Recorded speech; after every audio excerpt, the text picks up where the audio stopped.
before you here are all 1 year old.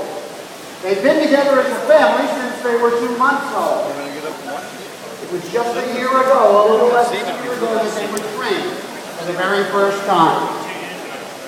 Now, we don't just have this one family here at Peabody, Orlando. We actually have 3. We have this newest, youngest family of 1-year-olds. We have a second family of 3-year-olds, and a third family of 4-year-olds. Now, these 3 families, ladies and gentlemen, will not reside most of their lives here at our hotel. They'll actually spend most of their time in a wild farm that we have under contract very close by. Each Peabody Hotel has its own wild farm.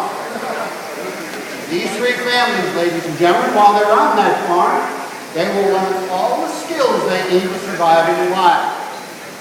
And they will rotate, one behind the other, each coming into the hotel in its turn, none of them spending so much time here that it affects their ability to adapt back to the wildlife. Now, we do this, ladies and gentlemen, for a very special and important reason. Because when each of these 3 families reach the ripe old age of 5, they will each and every one retire from the hotel and return to a wild environment for the remainder of their lives. They will not only survive there, ladies and gentlemen, they will thrive. Now, also in each one of these 3 hotels, we have one and only one duck master. It's a trademark title. Nobody in the world can use the title of duck master except the Peabody Hotel.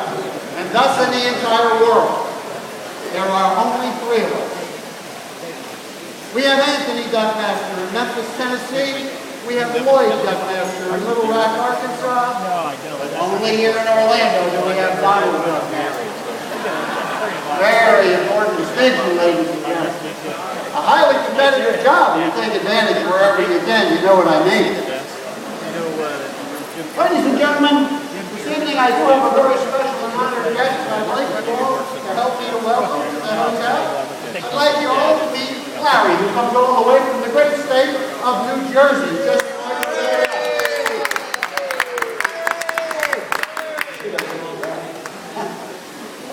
ladies and gentlemen, Larry and I will be bringing the birds up to the Royal Palace where they will spend their evening.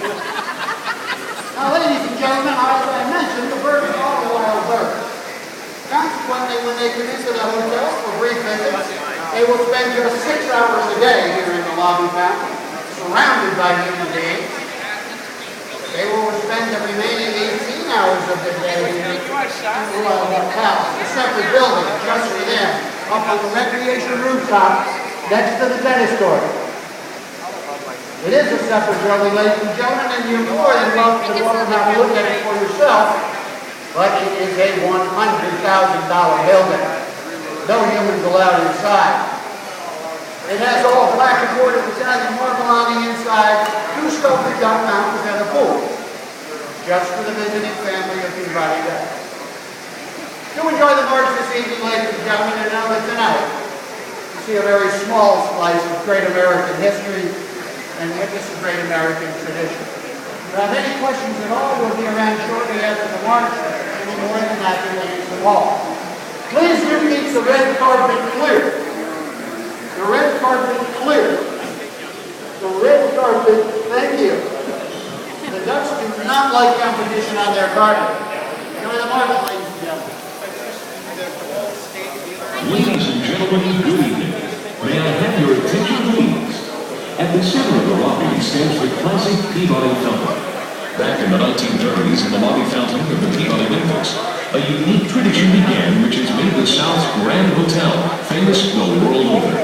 If I may now direct your attention to our fountain, you will witness here in Orlando a continuation of that time-honored tradition, an experience uniquely yours as a guest of the Peabody Orlando, preparing to return to their Royal Duck Palace for the night. Ladies and gentlemen, the March of the Peabody Ducks.